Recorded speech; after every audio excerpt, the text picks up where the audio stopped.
क्लेशनाशाय गोविंदाय नमो नमः। सच्चिदानंद रूपाय विश्वोत्पत्त्याय तापत्रय विनाशाय श्री कृष्णाय वयं नमः। श्री कृष्णाय वयं नमः। श्री गोपाल कृष्ण भगवान की परब्रह्म परमेश्वर भगवान गोपाल कृष्णाच्या अमोघ लीळांचं आपण श्रवण करत आहात। गेल्या 6 दिवसापासून आजचा 7वा दिवस या समारोप परब्रह्म परमेश्वर भगवान गोपाल कृष्ण पांडवांची घडी व्यवस्थित बसवलेली आहे भगवंतानी आणि द्वारकेला आले। सत्यभामेचं गर्भहरण झालेलं आहे। मीच कृष्णावरती प्रेम करणारी,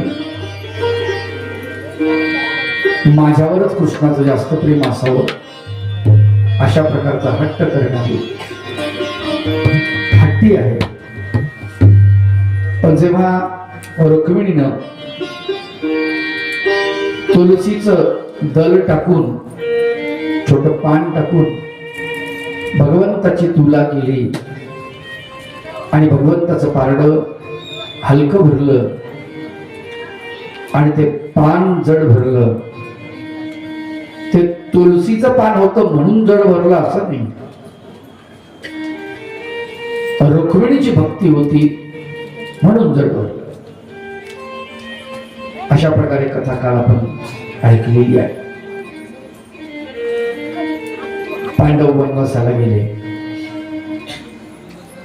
वनवासामध्ये 12 वर्षाचा काळ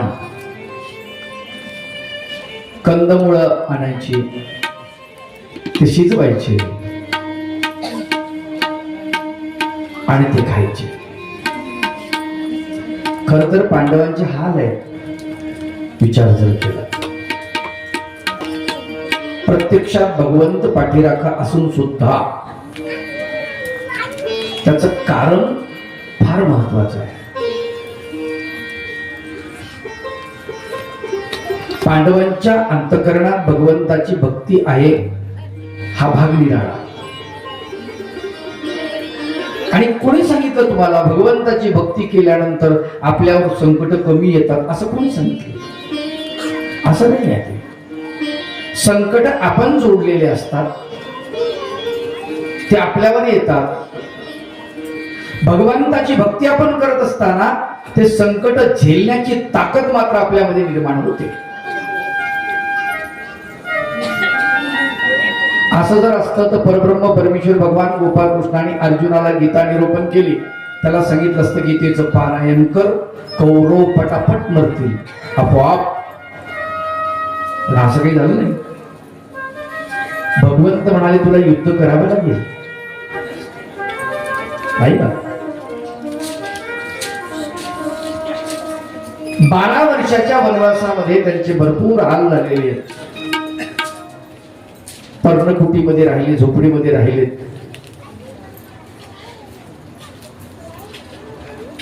कोणती माता मात्र नाही गेली वनवासाला। गांधारीने तिला जाऊ नाही दिलं। जाऊ आहे पा, जाऊ कशी असायला पाहिजे, गांधारी सारखी असायला पाहिजे। ती म्हणते पोरांचं काही होऊ दे, तू माझी बहीण आहेस, तुला मी वनवासाला जाऊ देणार नाही। पांडवांनी वनवासाला जावं असं लिहिलंय। अगं माझे लेकर वनवासाला चालले, मी इथे,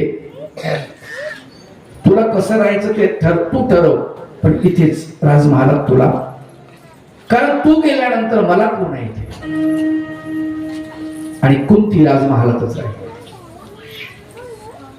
काय वाटत असेल जिचे 5 मुलं, सोन्यासारखी सून वनामध्ये तिथे जंगलामध्ये आहे आणि ही इकडे राजमहालामध्ये आहे, कसं वाटत असेल त्यांना? काय मजेमध्ये एशीची हवा खातात असं बोलत असतो आपण, पण असं नसतं।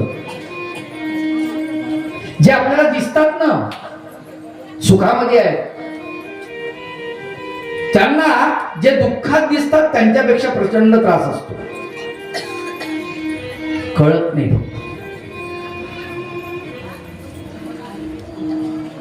रामायणामधलं सुंदर वर्णन आलेलं आहे.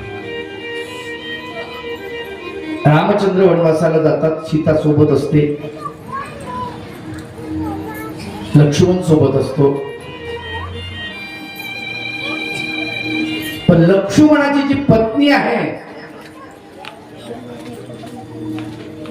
ती मात्र राजमहालातच असते.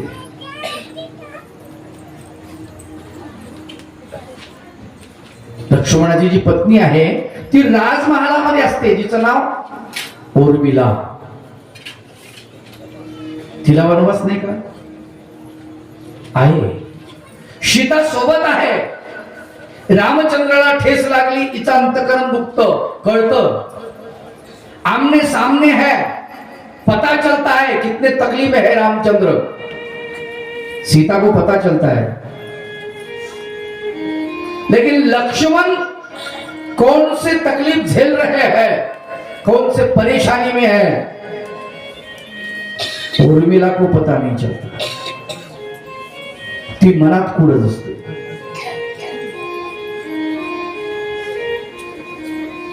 इलाई जमादार नावाचे मराठीत एक गझलकार आहे, फार सुंदर गझली आहे त्यांच्या.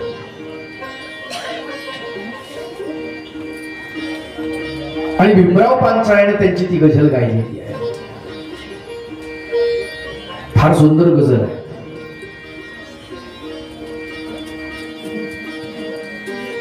आकाशाला भास म्हणालो, धरतीला इतिहास म्हणालो, चुकले का हो, चुकले का हो. मी जे बोलतोय माझं बोलणं चुकलंय का असं म्हणतात ते. आकाश भास आहे, वरी काहीच नाही, नुसतं पोकळ आहे. आकाशाला भास म्हणालो, धरतीला इतिहास म्हणालो, चुकले का हो, चुकले का हो. 14 वर्षे पती विना राहिली उर्मिला, हाच खरा वनवास म्हणालो, चुकले का हो, चुकले का हो. 14 वर्ष पती वांचून राहिलेली आहे ती उर्मिला, तिला खरा वनवास आहे. चुकलं का म्हणते माझं. जन्मठेप आत्म्याला कुणी दिली इलाही, कुणीच कारावास म्हणालो. ही कुडी आहे, शरीर आहे, हे कारागृह आहे. आणि या कारागृहामध्ये आत्मा बंदिस्त आहे. मी बोलते माझं चुकलं का हो, मी चुकीचं तर बोलत नाही ना, बरोबर बोलतोय ना, असं इलाही जमादार म्हणतात. फार सुंदर गजल.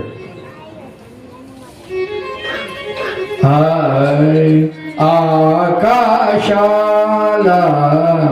भास म्हणालो, भास म्हणालो.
आकाशाला भास म्हणालो, धरतीला इतिहास म्हणालो, चुकले का हो चुकले का. कुंतीला वनवास आहे पण राजगृहामध्ये वनवास आहे, पांडवाला वनवास आहे पण जंगलामध्ये वनवास आहे. परब्रह्म परमेश्वर भगवान गोपाल कृष्णाची भेट झाली आणि त्या भेटीमध्ये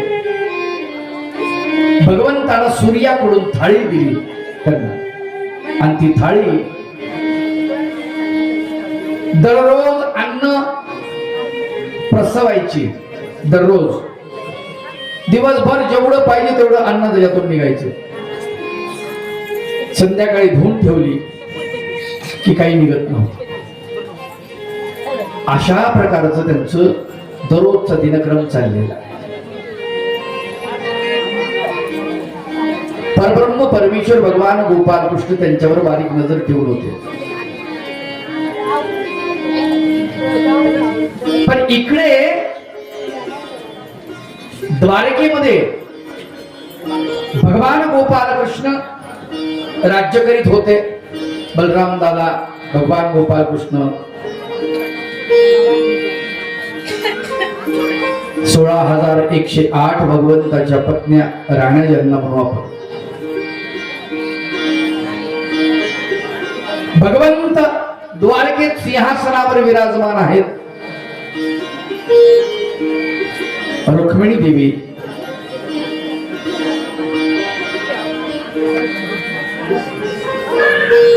सत्यभामा जेजेवंती आदी आदी अष्टपट्ट नायिका भगवंताच्या सिंहासनाच्या जवळ आहेत.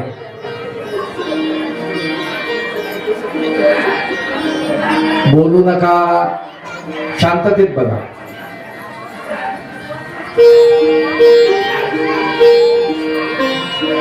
आणि इकडे सुदाम नगरीमध्ये सुदामाची जी पत्नी आहे ती म्हणते का हो 18 विश्व दारिद्र्य आपल्या पाठीमागे लागलेलं आहे. तुम्ही म्हणताय भगवान गोपाल कृष्ण माझा मित्र आहे.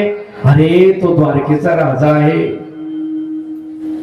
आणि तुम्ही कफल्लक दरिद्री.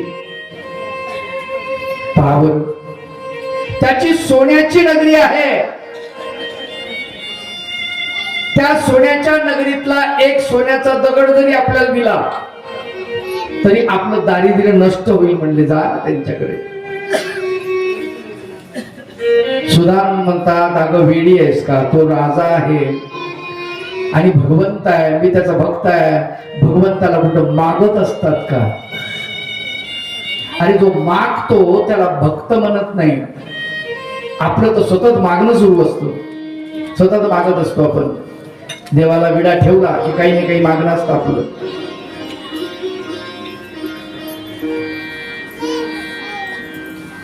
काहीतरी मागतच असतो आपण. पण भक्त मात्र मागत नाही. सुदाम म्हणतो वेडी आहेस का, मी नाही मागणार. मागून मी कृष्णाला लाजवणार नाही.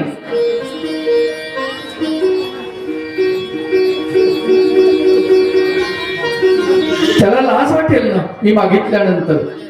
एवढा मोठा माझा देव, त्याचा मी भक्त, आणि मी त्याला मागावं सामान्य गोष्ट.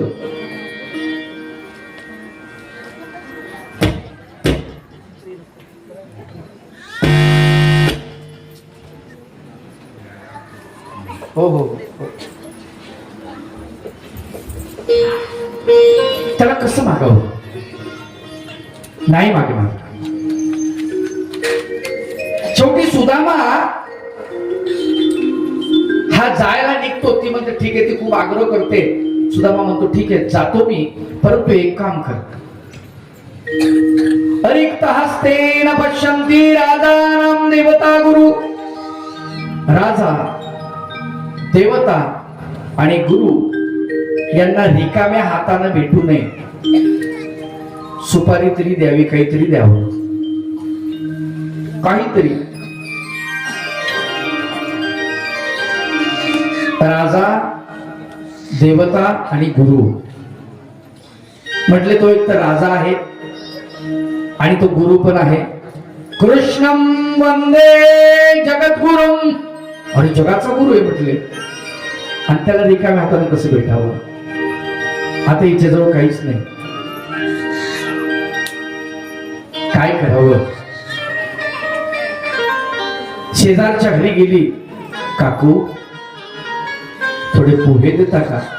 कशाला ग बाई, तुमचं नेहमीच आहे ऊस सणवारी, तुमच्या जरा ऊसनं फेडणं होत नाही, कशाला मागता ऊसनं?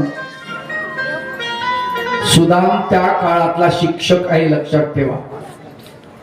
आणि सुदामाच्या घरी 18 विश्व दारिद्र्य आहे. कुणाला काही मागत नाही, भिक्षा मागायची. भिक्षा मागून झोळीमध्ये जे येईल त्याची भाकर करायची, त्याच्या भाकरी करायच्या, तेवढेच तुकडे करून लेकराला द्यायचे, आपण खायचं. कधी कधी पाण्यावर दिवस काढायचे, असं दारिद्र्य.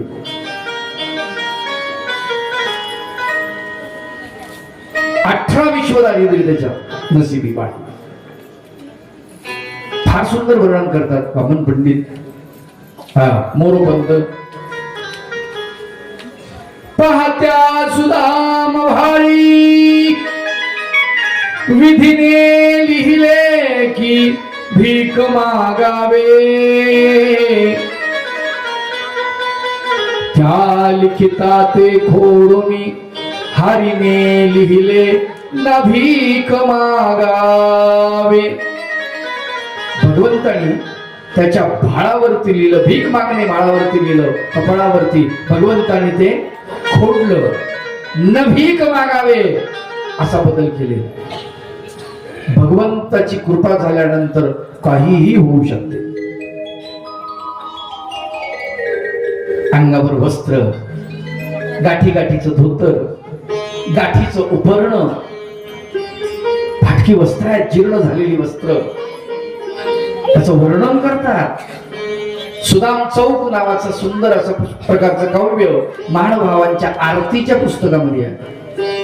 काळी काळी यवन राजामध्ये कपिला नाम नगरी असुनी, कपिला नाम नगरी असुनी, तेथे वाचतीच सुदाम ब्राह्मण दारिद्र्य पिढुनी, तेथे वाचतीच सुदाम ब्राह्मण दारिद्र्य पिढुनी. करुणी कोरांना मिळवणी आणि तसे सदनी मिळवणी आणि तसे सदनी, तेथे वाचतीच सुदाम ब्राह्मण दारिद्र्य पिढुनी, तेथे वाचतीच सुदाम ब्राह्मण दारिद्र्य पिढुनी.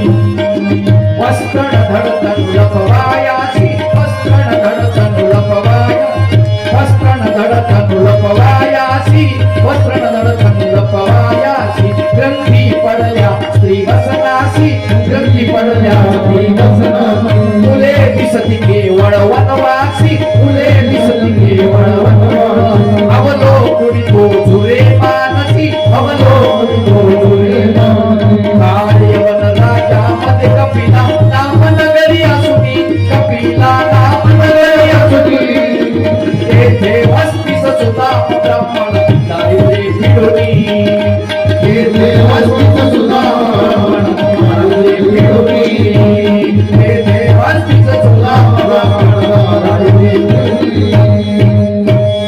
भगवंताचं नामचिंतन करत निघालेला सुदाम.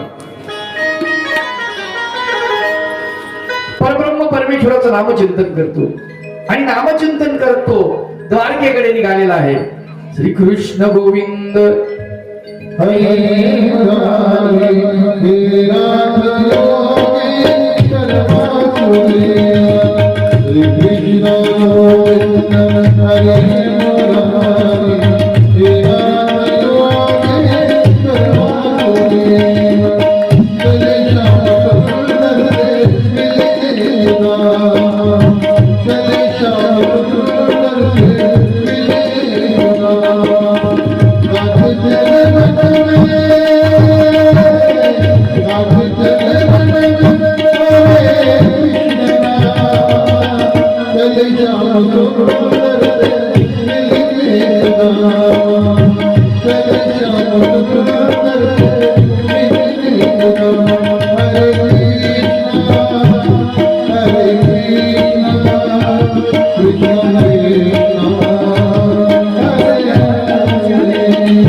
सुदाम आलाय द्वारकेमध्ये भगवंताचं नामचिंतन करत करत द्वारकेमध्ये येऊन पोहोचला. दररोज मुक्काम करत करत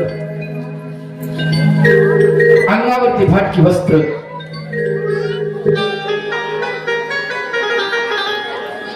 आणि ते फाटकी वस्त्र नेसून तो आलेला आहे भगवंताला भेटण्यासाठी, आपल्या मित्राला भेटण्यासाठी, सख्याला भेटण्यासाठी, प्राणप्रियाला भेटण्यासाठी द्वारकेमध्ये प्रवेश केला. राजमहालाच्या जवळ सुदाम आलेला आहे आणि राजमहालाच्या जवळ आल्यानंतर द्वारपालाने त्याला अडवलं. हे कुठं चालला रे तू? कोण आहेस? कुठून आलास? अहो दादा, मी भगवान गोपाल कृष्णाचा मित्र आहे, कपिला नगरीवरून आलेला आहे. माझं नाव सुदाम.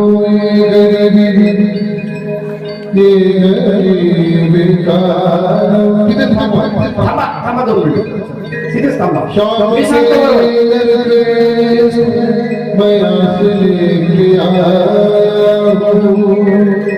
मेरे बचपन का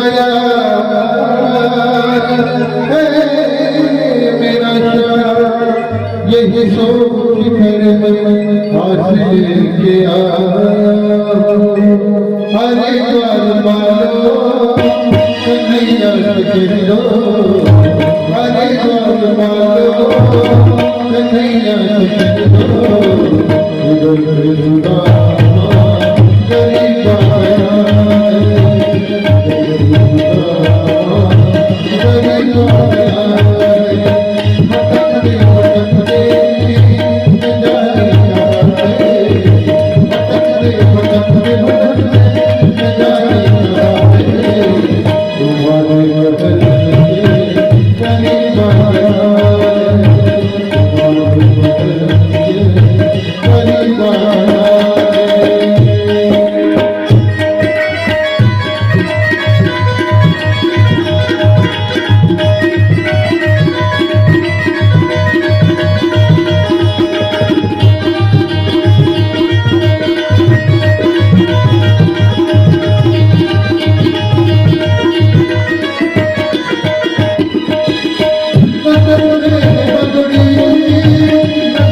दो कन्हैया को नाम है सुधा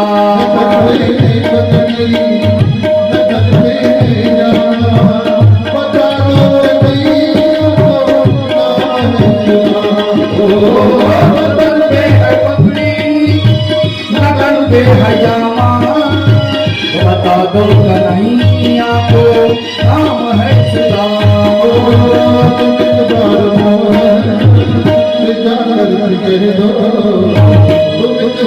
मोहन से जाकर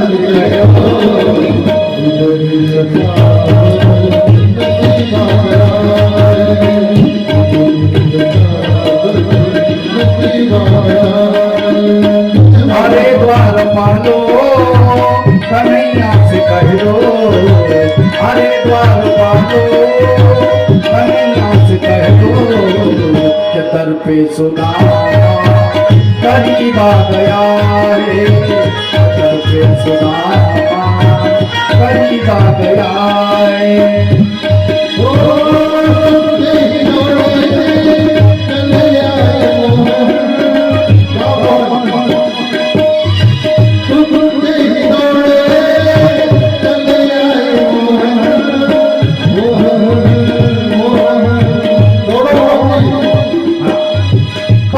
परमेश्वर भगवान गोपाल कृष्णाला द्वारपारी येऊन विनंती करतो हे प्रभू दारामध्ये महाद्वारात एक कुणी गरीब ब्राह्मण आलेला आहे अंगावरती धड वस्त्र नाही आहे फाटक धोतर आहे डोक्यावरती कुठल्या प्रकारची पगडी नाही आहे पायामध्ये पायतन नाही आहे थकलेला क्रुश झालेला